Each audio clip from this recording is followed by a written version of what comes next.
Namaste dosto. Civil engineer and professionally I am an industrial contractor and I am a director of Mikaso Infra Projects LLP. दोस्तों कल हम बात कर रहे थे फुटिंग के बारे में। तो फुटिंग के बारे में एक चीज़ हमारा पेंडिंग रह गया था कि eccentricity of column in the footing. अभी ये इसेंट्रिसिटी क्या होता है कि हमारा रेगुलर फुटिंग की कंबाइंड फुटिंग होता है या कोई भी फुटिंग में कॉलम का पोजीशन फिक्स करके स्ट्रक्चर इंजीनियर डिज़ाइन करते हैं। अगर आप कॉलम के सेंटर फुटिंग के सेंटर में कॉलम प्लेस नहीं करते हो, आपका जो भी रेगुलर फुटिंग है उसके सेंटर में ही कॉलम खड़ा होना चाहिए, उसके हिसाब से डिज़ाइन किया जाता है। कभी कभी साइड पे ऐसा गलती हो जाता है कि जो एक्सकेवेशन खड्डा खोदते हैं तो साइड हो जाता है। तो लोग क्या करते हैं टाइम बचाने के लिए, गलती छुपाने के लिए, कि कॉलम की जाली को खड्डे के साइज़ के हिसाब से प्लेस कर देते हैं और कॉलम का पोजीशन सही कर लेते हैं। यानी आपको अगर आपने प्रॉपर सुपरविजन नहीं किया है, प्रॉपर चेकिंग सिस्टम अलाइन नहीं किया है साइड पे, तो ये गलती हो जाएगी या साइड पे आपको पता भी नहीं चलेगा। और ये सब गलती ज़्यादातर नाइट में ही हो जाती है। तो as far as concern night में कास्टिंग अवॉइड कीजिए। हाँ, आपका कास्टिंग शुरू है और नाइट में आप एक्सटेंड करते हो तब ठीक है, लेकिन स्पेशली नाइट में कास्टिंग शुरू करना it is not advisable at all.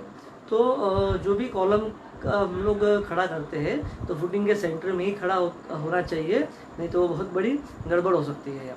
दूसरा चीज़ हम लोग बात करेंगे कॉलम के बारे में कि अगर फुटिंग का कास्टिंग हो जाता है तो नेक्स्ट डे हमें स्टार्टर करना पड़ता है। स्टार्टर के बारे में मैंने आपको कल बताया था कि स्टार्टर वो एक 3 इंच या 6 इंच साइज का एक कॉलम ही है जिसमें हम लोग लाइन लेवल आसानी से कर पाते हैं, ताकि जब हम 8 फुट का या 5 फुट का 6 फुट का जो भी कॉलम हम लोग खड़ा करते हैं तो उसमें हमें खाली प्लम और लाइन दूरी देखनी पड़ती है, ज़्यादा मेहनत नहीं करनी पड़ती है।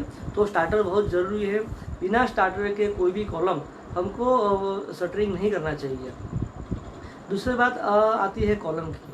तो कॉलम के बारे में हमें कौन कौन सी चीज़ें ध्यान रखनी है।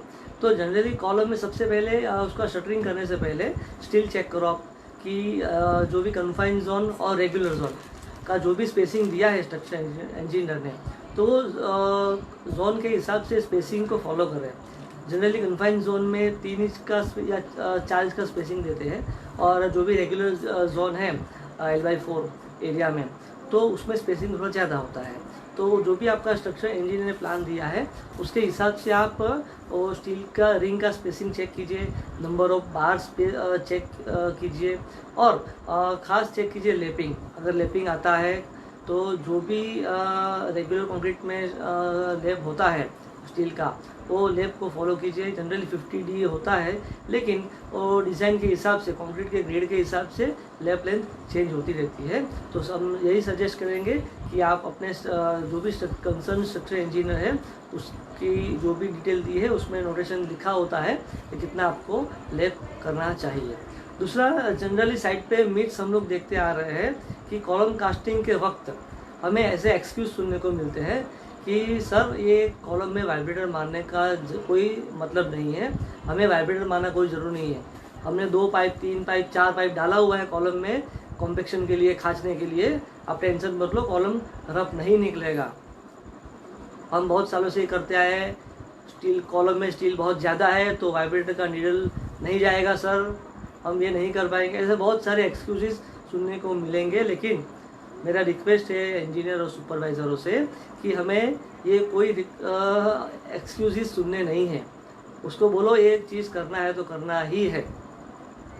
आज बाज़ार में काफ़ी तरह के नीडल्स उपलब्ध है, 25 mm से लेके 60 mm तक।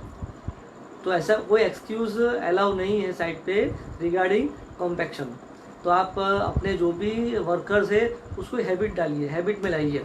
अगर आप हैबिट में एक बार डाल दोगे तो फिर वो अपने आप समझ जाएगा कि नहीं, ये काम अभी ये सिस्टम से ही मुझे करना है। तो दोस्तों ऐसे कभी भी गलत मिस में मत रहिए। आप अपने जो भी लेबर इंजीनियर सुपरवाइज़र है साइड पे जो अनस्किल है उसकी मत सुनिए। आप जो भी आपको गाइडलाइन चाहिए आप अपने साइट के जो सीनियर इंजीनियर है या स्ट्रक्चर इंजीनियर है उसको पूछिए और सॉल्यूशन लाइए। दोस्तों कल वापस हम लोग कॉलम के बारे में आगे बात करेंगे, दूसरे ग्राउंड बीम है फिलिंग के बारे में क्या ध्यान रखना है उसके बारे में बात करेंगे। तब तक के लिए नमस्ते एंड गुड नाइट।